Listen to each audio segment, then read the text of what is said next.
Geminis, welcome to my channel. This is going to be a look at the next 72 hours for you. I'm going to be pulling from a lot of different decks today. If you want to see future readings like this from me, make sure you subscribe and hit the notification bell so you get notified whenever I upload and whenever I go live. I do take live readings as well. Any information too that you may be looking for to book a personal reading will be in the description. I do phone readings as well as video readings for you guys. I'm actually gonna pull from here. Gemini, Sun, Moon, Rising, and Venus placements. What does the next 72 hours have in store for them? What does the next 72 hours have in store for Gemini, Sun, Moon, Rising, and Venus placements? What is the message for my Geminis for the next 72 hours?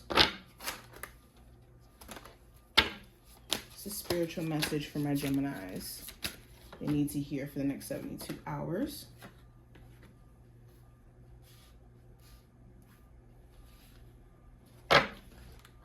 And two more. Messages coming through for my Geminis for the next 72 hours. Alrighty. Let's get straight into it. So we're going to start with the spiritual messages, actually. Okay, so the first card just fell on the floor. Let me get that for you guys. So the card that we got, it says, listen to your intuition and then listen again. So your intuition is going to be speaking loudly to you guys. I kind of got this same message for Pisces. I think actually for the first card too, which is interesting. But distinguishing between your intuition and fear is going to be very, very beneficial to you moving forward in life, because a lot of times we can distinguish or have a hard time distinguishing between when we're just in a state of fear because we're in unknown or uncharted territory and us being weary, or our intuition literally letting us know, like, my gut feeling is telling me something's not right about this person, this situation, this environment.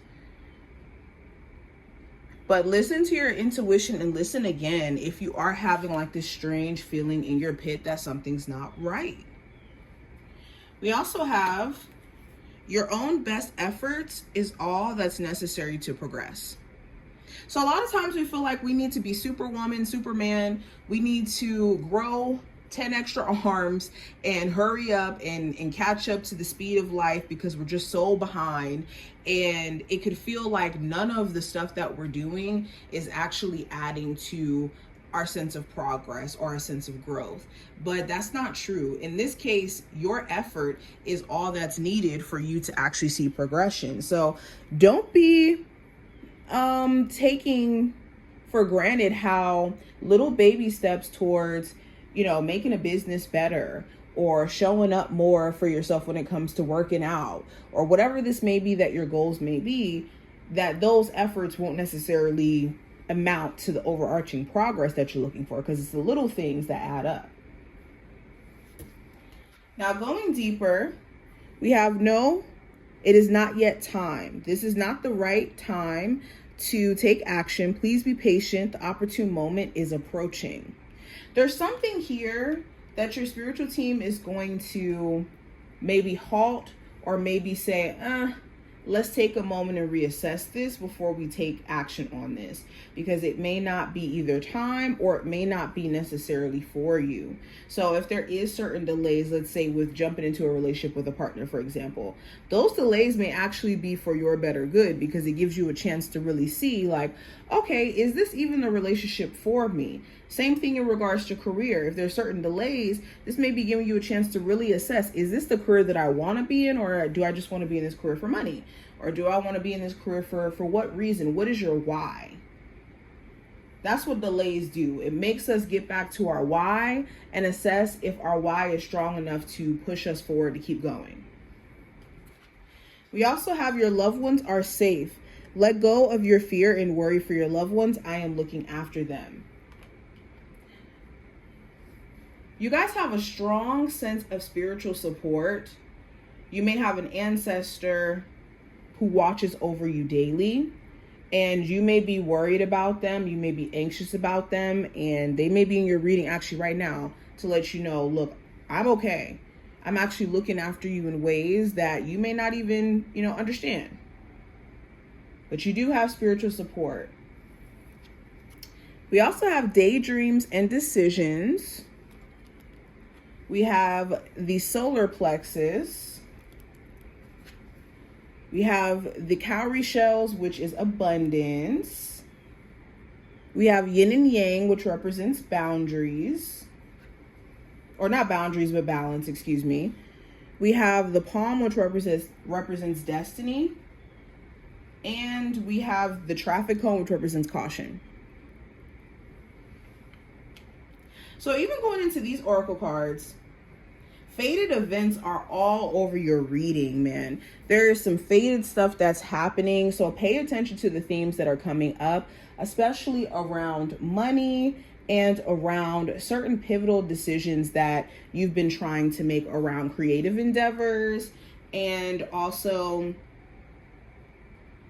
around like relocating in a romantic relationship. For some reason, those are topics that are really, really strong during this time frame. You also may have like a surge of creative energy. This is important that you actually do something with it, okay? Your creativity doesn't have to be monetized. You don't have to try to turn it into a moment of getting paid. Creativity could just be a source of you letting your emotions out. Okay, and for some of you, yeah, you can get paid if that is something you genuinely want to do. Now, going deeper, the first card representing the general energy for this time frame for you, we have the Three of Swords. So you may be slightly disappointed in how a interaction may have went, a situation as a whole may have went. There may have been expectations that you may have had that didn't necessarily pan out.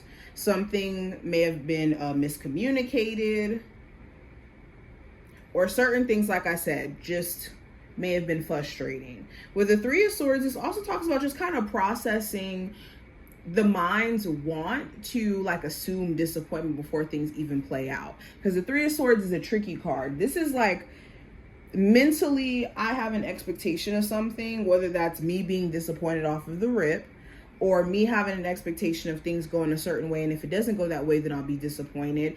It's our mental projection of how things are supposed to go. So for a lot of you, you could either have someone else who's doing that, where they're projecting what you should be doing, or projecting certain things onto you and then being disappointed because it doesn't happen that way, or you could be running into this challenge. Now, the Three of Swords also talks about like rewriting the narrative. You could be realizing that, yes, maybe a relationship didn't necessarily pan out the way that you would have hoped, but this isn't like the end all be all for you. There really is another silver lining. Now, going on to career and finance, I do have the Emperor. So there could be a boss who's extremely micromanaging during this time frame, or higher ups that you work with where maybe their professionalism isn't necessarily there all the time. They could be, mismanaging the schedule, or they're not training correctly and then expecting you to have just this awesome A+ service or understanding of things. So this could be making you question, like, should I go to higher ups? Should I go to HR in regards to me not getting the proper treatment as an employee? For others of you who are like looking to get a job, the Emperor talks about like going for manager positions. You could be going for, better positions this time around. Some of you really want to be self-employed, and you could be looking at, okay, what are some things that I need to do to set myself up for shop? When it comes to money, you're trying your best to control spending habits and overall, like how money is flowing in and out. Now, when it comes to love, we have the Six of Pentacles. So in regards to your love life, you could be looking at the give and take. You could feel like a lot of times within your love life, for my singles, that you're the person that's willing to invest into the relationship, pour into your person, maybe overly support them in ways where it's not really mutual. You may not get the same support. You may not necessarily get the same help. And this may be something that's really, really hurtful. For my people who are in a relationship already, same thing. There could be a lot of times where your person needs your support and you wish that you could get that back, or that they would do what you do for the relationship the same way you go out of your way. Now, best advice for you with the Five of Swords is to make sure that you're not self-sabotaging. And when I say self-sabotaging, this is like talking yourself out of doing things you know that could be beneficial to you and your overall journey, just because you're afraid that you won't make progress. Or with the Five of Swords, this is like talking yourself out of doing things that's actually good for you by leaning into things that are bad for you. Because the Five of Swords is like not wanting to give up a fight and needing to realize that it's a lose-lose situation. So the Five of Swords could make us, feel like we need to fight for a relationship where someone doesn't actually mean us any good. Or we're fighting for someone to treat us bad. Or we're fighting for someone to give us the bare minimum. It's a very tricky card if you fall into the trap of the Five of Swords, which is like wanting to win at all costs, to a point to where our ego dies hard in the end because it's a lose-lose situation. Okay, I would avoid entertaining petty arguments, nasty arguments, someone may be trying to bait you in as well. Now, going into what I see for the challenge, the Temperance card here could be patience. You could be having a really, really hard time with being patient in the flow of things coming together. Even though your spiritual team could be working behind the scenes for you in ways that you're not able to see, patience is very, very thin for you. Another challenge could be a Sagittarius specifically. If not a Sag, just someone who you may be romantically involved with, where emotionally it's hard for you guys to find that balance. Like, you may be feeling X, Y, and Z ways. Your person may be feeling X, Y, and Z ways. And based off of what's going on energetically with either one of you, sometimes the balance could be a bit off. Or the way you go about handling things. You guys may handle things totally different when it comes to relationship issues and communication in the sorts. So it's like finding that flow that works for you guys is challenging. Now, outcome for this time frame with the Seven of Swords, if there is any cheating concerns or lies or questions you have about your person, maybe telling lies and not being all the way upfront about things, I do think that will come up in conversation.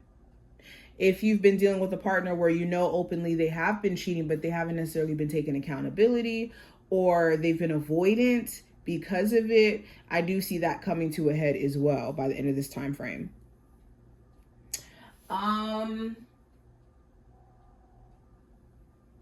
The Seven of Swords could also talk about just kind of ducking off and going into your own space. You could be avoiding people, feeling like you just need your own time. Okay, some of you are just going to go into self-isolation mode. But this is what I see. I hope I gave you some insight in regards to what's going on. If you took something from this video, definitely thumbs it up and subscribe. And I will talk to you in the next one.